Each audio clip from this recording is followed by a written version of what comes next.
ನಮಸ್ತೆ. ಅಂಚೆಗೆ ಹೋಗದ ಪತ್ರ ಪುಸ್ತಕದಿಂದ ನಮ್ಮ ಮುಂದಿನ ಚಾಪ್ಟರ್ನ ಹೆಸರು ಮನುಷ್ಯ ತನ್ನ ಕೃತ್ಯಗಳನ್ನು ಪರಿಶೀಲಿಸುತ್ತಾನೆ. ದೇವರು ನನ್ನ ಉದ್ದೇಶಗಳನ್ನು ಪರಿಶೀಲಿಸುತ್ತಾನೆ. ಅಂದರೆ ಮನುಷ್ಯರು ನಾವು ಮಾಡೋ ಕೆಲಸಗಳನ್ನು ಪರಿಶೀಲಿಸ್ತಾರೆ, ಆದರೆ ಭಗವಂತ ಆ ಕೆಲಸದ ಹಿಂದೆ ಇರುವಂತಹ ಉದ್ದೇಶವನ್ನು ನೋಡ್ತಾರೆ ಅಂತ. ಸ್ಪೆಷಲಿ ಈ ಚಾಪ್ಟರ್ ನನಗೆ ತುಂಬಾ ಇಷ್ಟವಾಗಿರುವಂಥ ಚಾಪ್ಟರ್. ಇದನ್ನು ನಾನೊಂದು ಟ್ರೈನಿಂಗ್ ಈ ಟಾಪಿಕ್ಗೆ ಸಂಬಂಧಪಟ್ಟಂಗೆ ಒಂದು ಟ್ರೈನಿಂಗ್ನ ಕೂಡ ಅಟೆಂಡ್ ಮಾಡಿದ್ದೆ. ಅಲ್ಲಿಂದ ನನಗೆ ಕೆಲವು ವ್ಯಕ್ತಿಗಳ ಮೇಲೆ ಇದ್ದಿದ್ದು ಕೋಪ ಹೋಯಿತು. ಆ್ಯಂಡ್ ಯಾರ ವ್ಯಕ್ತಿಗಳ ಮೇಲಾದರೂ ಕೋಪ ಬಂದರೂ ಕೂಡ ಇದನ್ನು ನೆನೆಸ್ಕೊತೀನಿ, ಇದನ್ನು ನೆನಪು ಮಾಡ್ಕೋತೀನಿ. ಕ್ಷಮಿಸೋಕ್ಕೆ ನನಗೆ ಈಸಿ ಆಗುತ್ತೆ. ಹೇಗೆ ಅಂತ ನೋಡೋಣ. ಬಟ್ ಹೇಗೆ ನಾವು ಬದುಕಬೇಕು ಅನ್ನೋದು ಅರ್ಥ ಆಗುತ್ತೆ.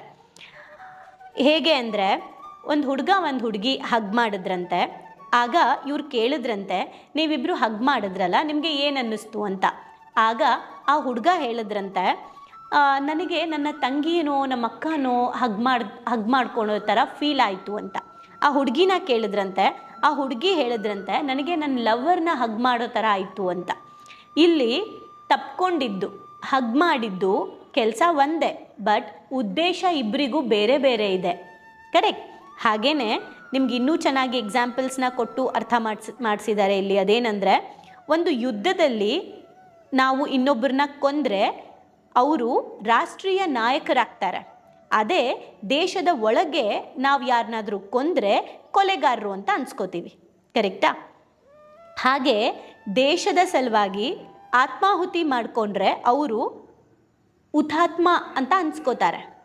ಅದೇ ಅವರು ಆತ್ಮಹತ್ಯೆ ಮಾಡಿಕೊಂಡ್ರೆ ಹೇಡಿ ಅಂತ ಅನ್ಸ್ಕೋತಾರೆ. ಕೆಲಸ ಒಂದೇ, ಉದ್ದೇಶ ಬೇರೆ. ಓಕೆ, ನಾವಿಲ್ಲಿ ನೋಡ್ಬೋದು, ಹಗ್ ಮಾಡಿಕೊಂಡ್ರು, ಇವ್ರ ಉದ್ದೇಶನೇ ಬೇರೆ, ಇವ್ರ ಉದ್ದೇಶನೇ ಬೇರೆ. ಕೆಲಸ ಹಗ್, ತಪ್ಕೊಂಡ್ರು. ಓಕೆ. ಹಾಗೆ ಯುದ್ಧ, ಕೊಲೆ ಒಂದೇ. ಅವರು ದೇಶಕ್ಕೋಸ್ಕರ ಸಾಯಿಸಿದ್ರು, ಅದಕ್ಕೆ ಅವರು ರಾಷ್ಟ್ರೀಯ ನಾಯಕರಾದರು. ಒಳಗಡೆ, ದೇಶದ ಒಳಗಡೆ ಇವ್ರು ಸಾಯಿಸಿದ್ರು, ಕೊಲೆಗಾರರಾದರು. ಉದ್ದೇಶ ಬೇರೆ, ಕೆಲಸ ಕೊಲೆ. ಕರೆಕ್ಟ್. ಅಂದರೆ ಕೆಲಸ ಒಂದೇ, ಉದ್ದೇಶಗಳು ಬೇರೆ ಬೇರೆ ಇರುತ್ತೆ ಅನ್ನೋದನ್ನು ಹೇಳ್ತಾ ಇದ್ದಾರೆ. ಕಳ್ಳನ ಹತ್ರ ಕೂಡ ಚಾಕು ಇರುತ್ತೆ, ಡಾಕ್ಟರ್ ಹತ್ರ ಕೂಡ ಚಾಕು ಇರುತ್ತೆ. ಚಾಕು ಒಂದೇ, ಅದನ್ನು ಉಪಯೋಗಿಸೋಕ್ಕೆ ಏನು ಅವ್ರು ಉಪಯೋಗಿಸ್ತಾರೆ ಆ ಉದ್ದೇಶ ಬೇರೆ ಅಂತ ಹೇಳ್ತಾ ಇದ್ದಾರೆ. ಇದನ್ನು ನಾವು ಅರ್ಥ ಮಾಡಿಕೊಂಡ್ರೆ ಕ್ಷಮಿಸೋ ಅಂತಹ ಅಭ್ಯಾಸ ನಮ್ಮಲ್ಲಿ ಹೆಚ್ಚಾಗತ್ತಂತೆ.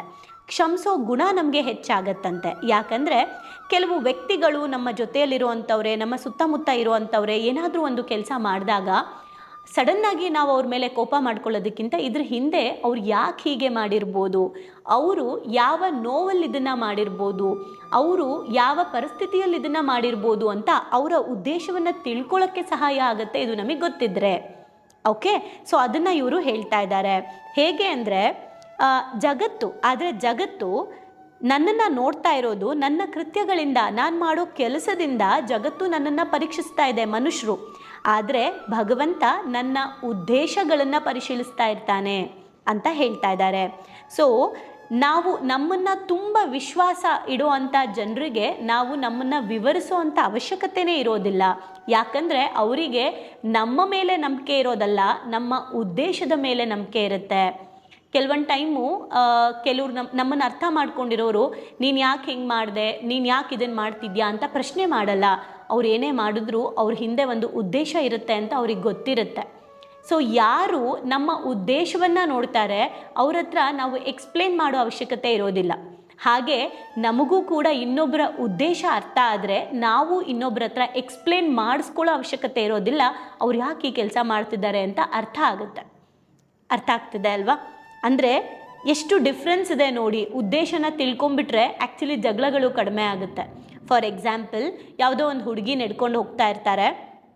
ಓಕೆ, ನನ್ನ ಹಸ್ಬೆಂಡು ಅವ್ರನ್ನ ಪಿಕ್ ಮಾಡಿ ಕರ್ಕೊಂಡೋಗಿ ಡ್ರಾಪ್ ಮಾಡ್ತಾರೆ. ಇದನ್ನು ನಾನು ನೋಡ್ತೀನಿ. ಓಕೆ, ಅವರು ಒಂದು ಹುಡುಗಿನ ಕರ್ಕೊಂಡೋಗಿ ಡ್ರಾಪ್ ಮಾಡಿದ್ರು ಅಂದರೆ ನನಗೆ ಕೋಪ ಬರುತ್ತೆ, ಕೆಲಸ. ಆದರೆ ಅದನ್ನು ನಾನು ಆ ಹುಡುಗಿಗೆ ನಡೆಯೋಕ್ಕಾಗ್ತಿರ್ಲಿಲ್ಲ ಅಷ್ಟು ದೂರ. ಇವರು ಒಬ್ಬರೇ ಹೋಗ್ತಾ ಇದ್ರು, ಹಾಗಾಗಿ ಅವ್ರನ್ನ ಡ್ರಾಪ್ ಮಾಡಿದ್ರು. ಅವರಲ್ಲಿ ಮಾನವೀಯತೆ ಗುಣ ಇದೆ ಅನ್ನೋ ಉದ್ದೇಶ ನೋಡಿದಾಗ ನನಗೆ ಅವ್ರ ಮೇಲೆ ಗೌರವ ಬರುತ್ತೆ. ಅಷ್ಟೇ ನಾವು ಯಾವುದೇ ಕೆಲಸದ ಹಿಂದೆ ಆ ಕೆಲಸದ ಹಿಂದೆ ಅವರ ಉದ್ದೇಶ ಏನು ಅಂತ ನೋಡಬೇಕು. ಆಗ ನಮಗೆ ಅವ್ರ ಮೇಲೆ ವಿಶ್ವಾಸ ಜಾಸ್ತಿ ಆಗುತ್ತೆ. ಆ್ಯಂಡ್ ಅವ್ರೇನಾದ್ರು ತಪ್ಪು ಮಾಡಿದ್ರೂ ಕೂಡ ಆ ತಪ್ಪಿನ ಉದ್ದೇಶ ನೋಡಿ ಕ್ಷಮಿಸೋದು ಕೂಡ ನಮಗೆ ಸುಲಭ ಆಗುತ್ತೆ. ಓಕೆ, ಇದು ಯಾರು ತಿಳ್ಕೊಳ್ತಾರೆ ಅವ್ರು ಮಾಡಬೇಕಾಗಿರೋ ಕೆಲಸ. ನಾವು ಇನ್ನೊಬ್ರಿಗೆ ಹೇಳೋಕ್ಕಾಗಲ್ಲ ನನ್ನ ಉದ್ದೇಶ ನೋಡು ನೀನು ಅಂತ. ನಾನು ನನ್ನ ಉದ್ದೇಶದಿಂದ ಕೆಲಸ ಮಾಡಬೇಕು, ಒಳ್ಳೆ ಉದ್ದೇಶದಿಂದ. ಇನ್ನೊಬ್ಬರನ್ನ ಒಳ್ಳೆ ಉದ್ದೇಶದಿಂದ ನೋಡಬೇಕು ನಾನು, ಅವ್ರ ಉದ್ದೇಶ ಏನು ಅಂತ.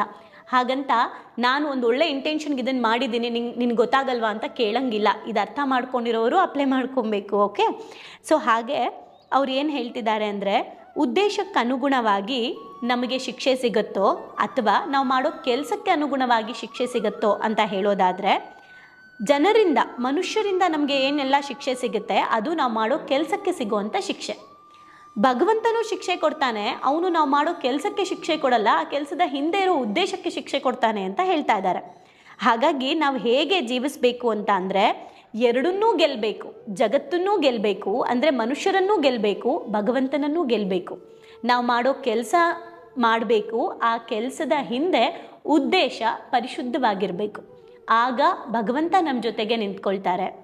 ಆ ಉದ್ದೇಶ ಸರಿ ಇದ್ದರೆ ಎಂಥ ಕಷ್ಟದ ಸಂದರ್ಭದಲ್ಲೂ ಎಂಥ ಕಷ್ಟಗಳು ಬಂದರೂ ಕೂಡ ನಮ್ಮನ್ನು ಮತ್ತೆ ಆ ಕಷ್ಟದಿಂದ ಹೊರಗಡೆ ತರೋದಕ್ಕೆ ಯಾವತ್ತೂ ನಮ್ಮ ಜೊತೆ ದೇವರಿರ್ತಾರೆ. ಹಾಗಾಗಿ ಇವತ್ತಿಂದ ನಾನು, ನೀವು ಎಲ್ಲರೂ ಯೋಚನೆ ಮಾಡೋಣ, ನಾವು ಮಾಡೋ ಕೆಲಸದ ಹಿಂದೆ ಏನು ಉದ್ದೇಶ ಇದೆ. ನಾವು ಮಾಡೋ ಪ್ರತಿ ಕೆಲಸದ ಹಿಂದೆ ಒಂದು ಪ್ರಶ್ನೆ ಹಾಕ್ಕೊಳ್ಳೋಣ, ಈ ಕೆಲಸ ಮಾಡ್ತಾ ಇರುವಂತಹ ಉದ್ದೇಶ ಏನು ಅಂತ. ಎಕ್ಸಾಂಪಲ್, ನಾನು ಈ ಬುಕ್ನ ಓದಬೇಕು ಅನ್ನೋ ಕಾನ್ಸೆಪ್ಟ್ನ, ಈ ಬುಕ್ನ ನಾನು ಓದ್ತಾ ಇದ್ದೆ, ಬುಕ್ ಓದೋ ಅಭ್ಯಾಸ ನಾನು ರೂಢಿಸ್ಕೋಬೇಕು ಅಂದ್ಬಿಟ್ಟು ಬುಕ್ಸ್ಗಳನ್ನ ಓದ್ತಾ ಇದ್ದೆ, ಸುಮಾರು ಬುಕ್ಸ್ಗಳನ್ನು ಓದ್ತಾ ಇದ್ದೆ. ಆ ಬುಕ್ಸ್ಗಳು ನನ್ನ ಲೈಫಲ್ಲಿ ತುಂಬಾ ಹ್ಯಾಪಿನೆಸ್ ಕೊಡ್ತಾ ಇತ್ತು, ತುಂಬ ನಾಲೆಡ್ಜ್ ಕೊಡ್ತಾ ಇತ್ತು, ಸರಿ ತಪ್ಪುಗಳನ್ನು ಅರ್ಥ ಮಾಡಿಸ್ತಾ ಇತ್ತು. ಆ್ಯಂಡ್ ಕಷ್ಟದ ಪರಿಸ್ಥಿತಿಯಿಂದ ವಾಪಸ್ ಎದ್ದು ಬರುವುದಕ್ಕೆ ಸಾಕಷ್ಟು ಹೆಲ್ಪ್ ಮಾಡಿತ್ತು. ಸೊ ಅವಾಗೆಲ್ಲ ಅನ್ನಿಸ್ತಾ ಇದ್ದು, ಈ ಥರ ಬುಕ್ಗಳನ್ನು ಎಲ್ಲರೂ ಓದ್ಬಿಟ್ರೆ ಎಷ್ಟು ಚೆನ್ನಾಗಿರುತ್ತೆ ಅಲ್ವಾ ಅವ್ರ ಲೈಫಲ್ಲಿ ಅಂತ. ಸೊ ಆಗ ನಾನು ಅಂದ್ಕೊಂಡೆ, ಯಾಕೆ ಇದನ್ನು, ನನಗೇನು ಫೀಲ್ ಆಗ್ತಾ ಇದೆ, ಈ ಪುಸ್ತಕಗಳನ್ನು ಯಾಕೆ ನಾವು ಇದನ್ನು ಒಂದು ವಿಡಿಯೋ ಮಾಡಿ, ನಾನು ಓದೋದನ್ನೇ ವಿಡಿಯೋ ಮಾಡಿ ನನಗೆ ಹೆಂಗೆ ಅರ್ಥ ಆಯಿತು ಹಾಗೆ ನಾವು ಹೇಳ್ಬೋದಲ್ವಾ, ಇದು ಅಟ್ಲೀಸ್ಟ್ ಪೀಪಲ್ಗೂ ಅರ್ಥ ಆಗುತ್ತಲ್ವಾ ಅಂತ ಸ್ಟಾರ್ಟ್ ಮಾಡಿದೆ. ಸೊ ಇಲ್ಲಿ ವೆರಿ ಸಿಂಪಲ್, ಬುಕ್ ಓದ್ತಾ ಇದ್ದಿದ್ದು ನಾನು ಓದ್ತಾ ಇದ್ದೆ, ಇಲ್ಲೂ ಅದೇ ಬುಕ್ ಓದ್ತಾ ಇದ್ದೀನಿ, ಇದು ಕೆಲಸ. ಬಟ್ ಉದ್ದೇಶ ಇದರಿಂದ ಎಷ್ಟೋ ಜನಕ್ಕೆ ಹೆಲ್ಪ್ ಆಗುತ್ತೆ ಅಂತ. ಸೊ ಇದು ನಮಗೆ ಸ್ಯಾಟಿಸ್ಫ್ಯಾಕ್ಷನ್ ಕೊಡುತ್ತೆ.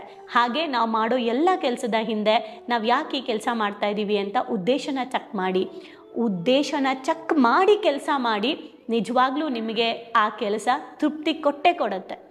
ಯಾರೂ ನಿಮಗೆ ಹೊಗಳ್ದೇ ಇದ್ದರೂ ನಿಮಗೆ ಬೇಜಾರಾಗಲ್ಲ. ನಿಮ್ಮ ಉದ್ದೇಶ ನಿಮಗೆ ಯಾವತ್ತೂ ಖುಷಿ ಕೊಡುತ್ತೆ. ಸೊ ಮಾಡ್ತೀರಾ ಅಲ್ಲ? Thank you.